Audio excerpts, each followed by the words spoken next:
Salut, dans cette vidéo je te montre comment passer de cette image à cette image là. Pour faire tes miniatures dans lesquelles tu auras besoin du format 16/9 par exemple.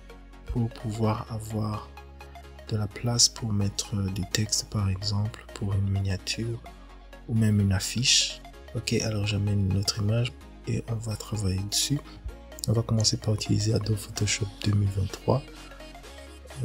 Par après je vais vous montrer un deuxième outil qu'on va utiliser qui est DALL-E de OpenAI. Donc je commence par choisir l'outil de recadrage ici à gauche, puis je m'assure que la case contenu prise en compte est cochée. Là on va agrandir notre image, puis on appuie sur entrée, ça va prendre un peu de temps et là on voit que le résultat n'est absolument pas utilisable. Mais je te montre tout de suite la solution à ça. J'appuie sur CTRL Z. Et là, je vais commencer par agrandir petit à petit.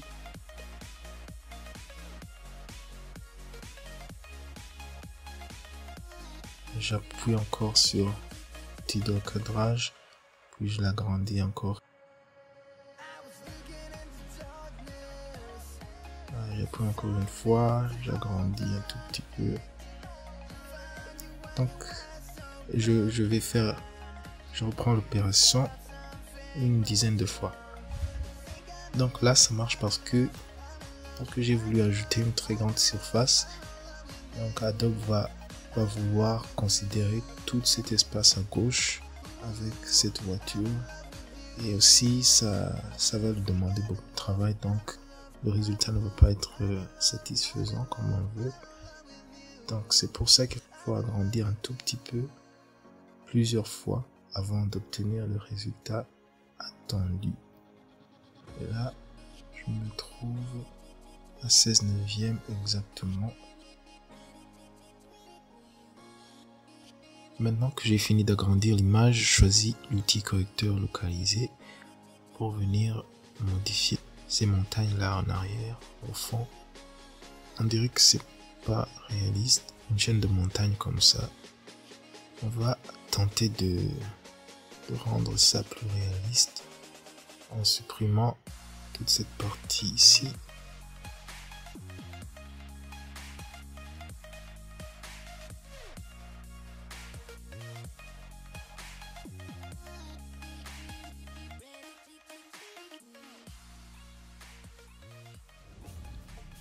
Ouais, ça commence à ressembler à une vraie montagne, des imperfections par une ligne droite. Je vous montre la différence entre les deux.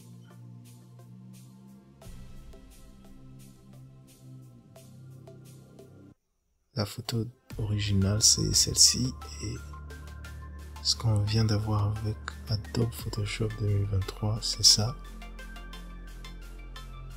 Et voici une autre photo que j'ai faite. Vous voyez, vous pouvez mettre du texte ou autre chose, tout ce que vous voulez.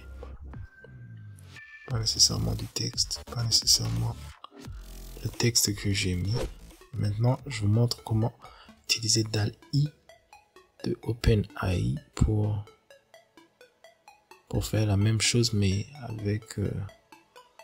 on peut même ajouter des objets comme une voiture par exemple, notre voiture,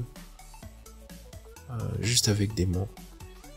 Ça va pas prendre tellement de temps que sur Adobe Photoshop. Alors j'appuie sur Upload an image ici et je choisis une image. Je choisis la même image. J'appuie sur Crop, puis Edit Image. Et j'appuie ici sur le petit carré en bas. Et je viens l'ajouter ici à droite. Tout à droite.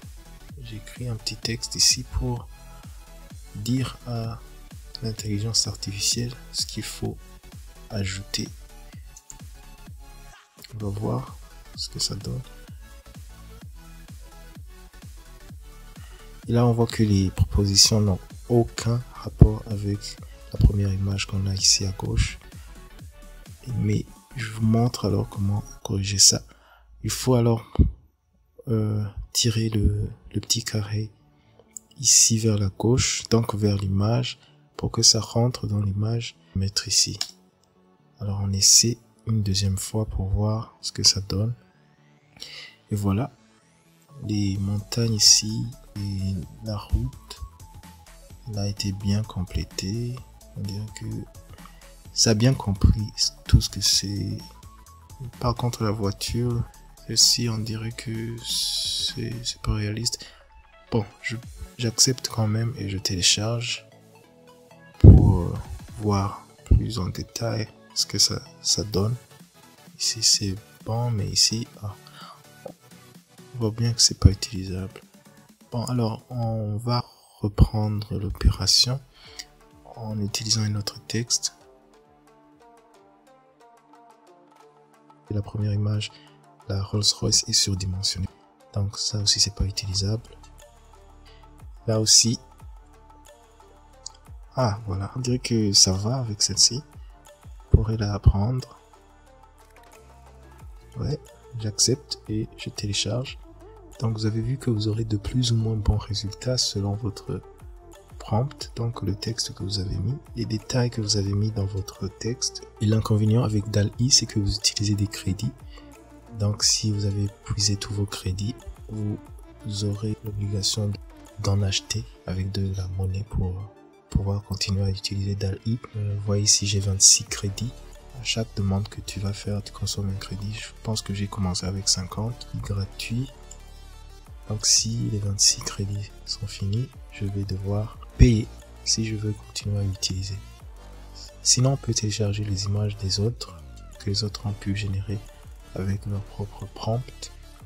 Et sans oublier qu'on peut toujours venir ici sur History pour voir toutes les images qu'on a pu générer, que ce soit celles qu'on a téléchargées ou celles qu'on n'a pas voulu télécharger, donc celles qu'on n'a pas aimées. Alors c'est la fin de cette vidéo, n'hésite pas à liker si tu as appris quelque chose de nouveau et commente si tu as des questions. Abonne-toi aussi pour plus de vidéos du genre. Allez, peace out.